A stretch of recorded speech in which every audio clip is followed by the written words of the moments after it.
Au menu aujourd'hui, ici à la Porte de Versailles et à Paris, dans le cadre du Salon de l'Agriculture, on va vous parler de l'endive. Et pour en parler, j'accueille Philippe Bréon. Bonjour. Bonjour. Alors vous êtes coprésident de l'Union des endiviers, vous êtes aussi bien sûr producteur.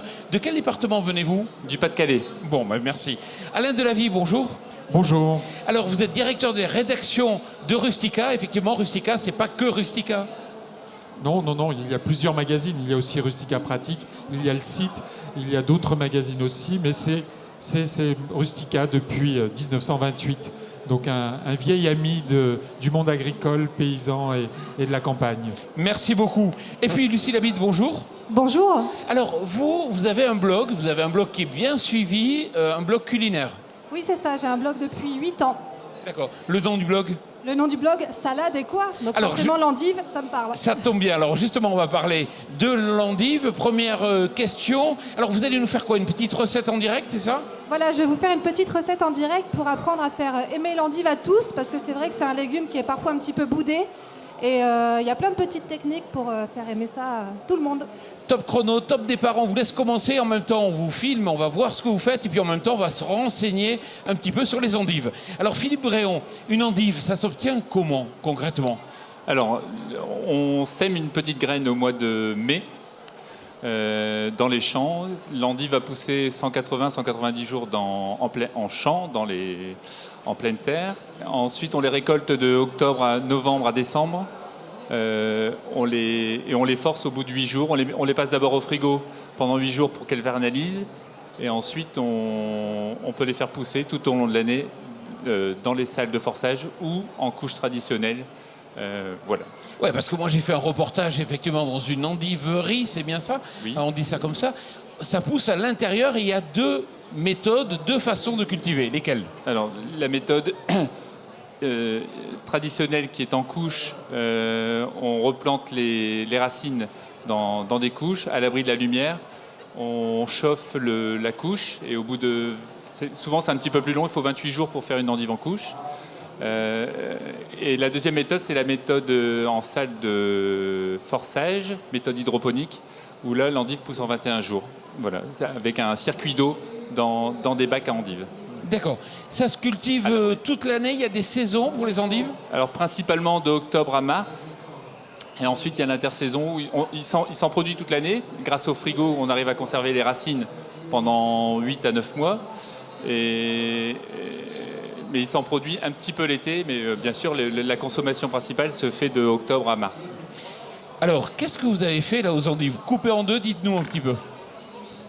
Voilà, effectivement, je les ai coupés en deux. En fait, j'en ai enlevé le trognon, parce que c'est la partie la plus amère. Et c'est ce qui fait que les gens trouvent ça un peu... Pas bon. Pas bon, voilà. Donc en fait, tout simplement, en enlevant le trognon, on enlève une grosse partie de l'amertume. Donc ça, c'est vraiment la première étape à faire pour les faire aimer de tous. Ensuite, je vais les émincer très finement. Et pour les rendre moins amers, je vais aussi rajouter un petit peu de jus d'orange dans mon velouté pour casser l'amertume. Donc jus d'orange pour justement amortir un peu l'amertume. Alain Delavie, il y a plusieurs variétés d'endives? Il y a plusieurs variétés. On en a deux là sur le salon. On en a une qui est toute rouge, qui est assez récente, un peu moins fréquente. C'est pas la plus répandue, mais elle a une couleur assez incroyable. Elle rappelle un peu les chicorées italiennes. Et puis il y a celle que l'on pourrait dire il y a une seule endive. Eh bien non. En fait, les semenciers nous ont fourni, et on trouve aujourd'hui sur le marché 36 variétés d'endives en France qui ressemblent à celle-ci. Donc, alors, moi, je ne sais pas du tout les différencier, mais mon voisin a tout de suite reconnu en disant « ça, c'est une variété très précise ». C'est vrai que pour les jardiniers, on a aussi plusieurs variétés que l'on peut. Ça permet d'avoir des variétés très précoces, de saison et puis d'arrière-saison, puisque là, on arrive au mois de mars et on est plutôt vers la fin de la saison, même si on a envie que ça dure, parce que moi, j'adore les endives.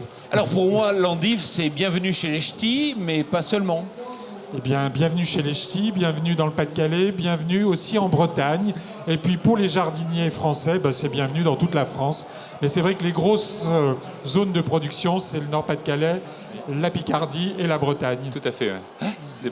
Il y a quelques producteurs également parsemés dans toute la France, mais principalement Nord-Pas-de-Calais, Picardie, Bretagne. C'est quoi, 80%, 90% de la production, c'est quand même le Nord-Pas-de-Calais? Oui, tout à fait, ouais. 95% même, je pense. On en vit bien de l'endive aujourd'hui? Alors, ça dépend les années. Ici, pour parler de cette année bien précise, on a plutôt bien démarré la saison au mois de septembre jusqu'à janvier. Mais par contre, ici, c'est un petit peu, je pense, la généralité dans les fruits et légumes. On a bien du mal à écouler nos productions là, en ce moment.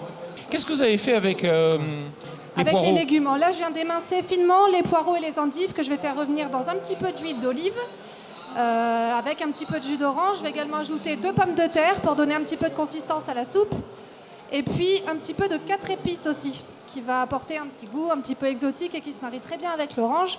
Donc tout ça pour donner beaucoup de saveurs supplémentaires à nos endives. Vous nous avez pas encore dit le nom de la recette, si? Non, je vous ai pas donné le nom de la recette. Ça va être un velouté d'endives aux oranges et aux 4 épices, avec quelques Saint-Jacques juste poêlés pour aller dessus et donner un petit côté festif. Ensuite, il faut un temps de cuisson. Comme toutes les soupes, ça va cuire une vingtaine de minutes. Moi, j'en ai déjà préparé en avance parce qu'on ne va pas regarder ensemble une soupe cuire pendant 20 minutes.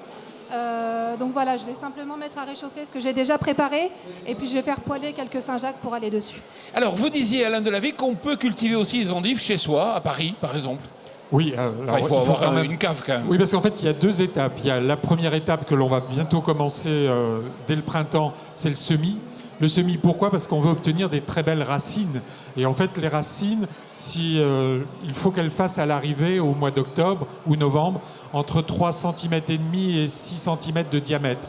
Donc la première étape, c'est d'avoir un bout de jardin ou un carré potager dans lequel on fait ses racines. Le carré potager étant très bien pour le particulier parce qu'en fait, la racine doit être très profonde et sans rencontrer de cailloux ou de difficultés de culture, ce qui est certainement le problème dans les champs aussi. Donc pour avoir une très belle racine. Ça, c'est la première culture, donc la culture pendant toute la belle saison. Et en fait, on a du feuillage. À l'extérieur, on voit un très très beau feuillage. Et puis en octobre-novembre, on va arracher ces racines sans les abîmer. On va couper le feuillage et on va les garder. Donc les producteurs les gardent au froid. Il faut surtout garder le bourgeon également. Voilà, très important de ne pas couper trop de feuillage parce qu'en fait, il y a un bourgeon au cœur qui va redémarrer et qui surtout va permettre de redonner ce très beau chicon que l'on espère tous avoir. Et c'est là que l'art du jardinier et l'art du producteur va intervenir parce que toute la difficulté, c'est d'obtenir ce chicon parfait parce que en culture d'amateur, on a quelquefois, ça s'ouvre, on a un feuillage qui est trop vert, donc beaucoup trop amer à ce moment-là, parce qu'effectivement, plus c'est vert, plus ça devient amer. Et puis, on peut aussi avoir des toutes petites endives. Les jardiniers amateurs font une première cueillette, ils coupent, et en fait, ils laissent encore les racines, et on obtient d'autres endives. On appelle ça des endivettes, parce qu'elles n'ont rien à voir, elles ne sont pas aussi parfaites. C'est pour se faire plaisir à avoir plusieurs cueillettes. Mais on les mange quand même, les endivettes? On les mange, oui, bien Ouais. sûr, on mange tout. Alors, Mais moi, je ne suis pas patient, j'ai envie de ne pas attendre le temps de cultiver la racine. Je peux aller chez vous, Philippe Bréon, en acheter? vous pouvez venir chercher des racines si vous voulez les faire pousser dans la cave, il n'y a pas de problème. Il y a quelques personnes qui viennent en chercher à la ferme, tout à fait. Je voudrais Allez-y. rappeler simplement par rapport à l'endive rouge que cette endive rouge ne se cuit pas. On peut la manger que crue, elle n'a aucun intérêt à être cuite. Voilà. Un petit goût de noisette, moins amer que l'endive blanche. Lucie Labide, sur le plan diététique, c'est bon l'endive? Sur le plan diététique, ouais, c'est bon. C'est vrai qu'en hiver, on manque un petit peu de légumes et de vitamines. C'est un légume qui est très très riche en eau, donc forcément plutôt light. Et c'est très très riche en vitamine C malgré les apparences. Parce que c'est vrai que c'est blanc, ça pousse en obscurité. Mais malgré tout, c'est une vraie bombe en vitamines et c'est très intéressant d'en manger, surtout en hiver.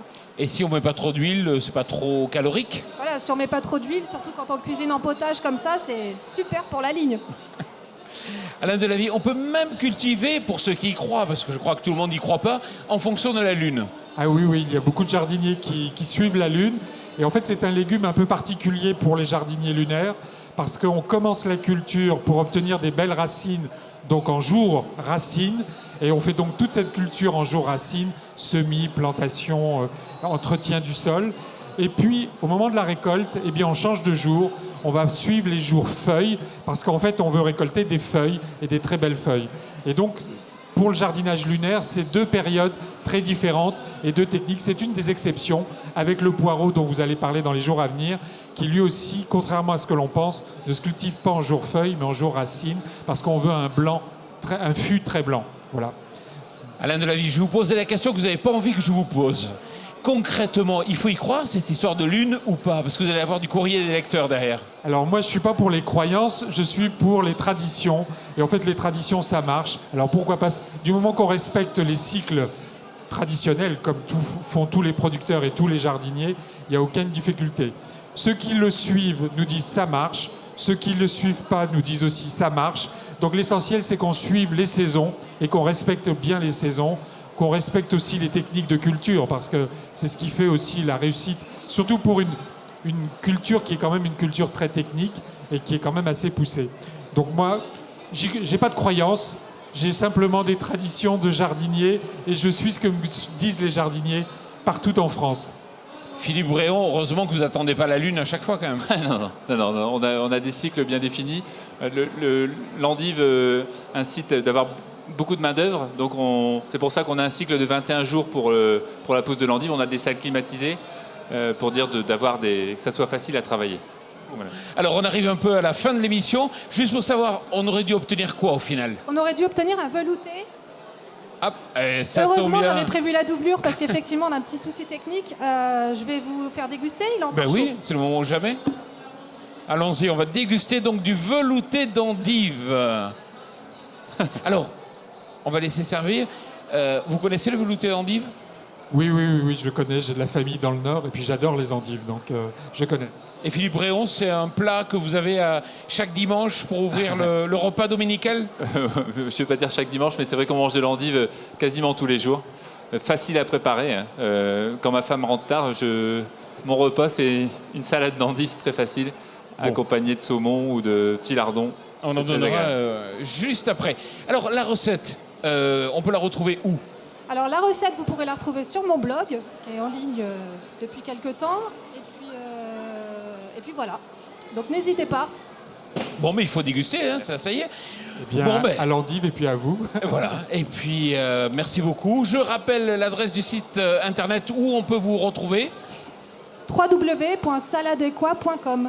Rustica, c'est en kiosque, bien sûr, mais aussi sur internet. www.rustica.fr.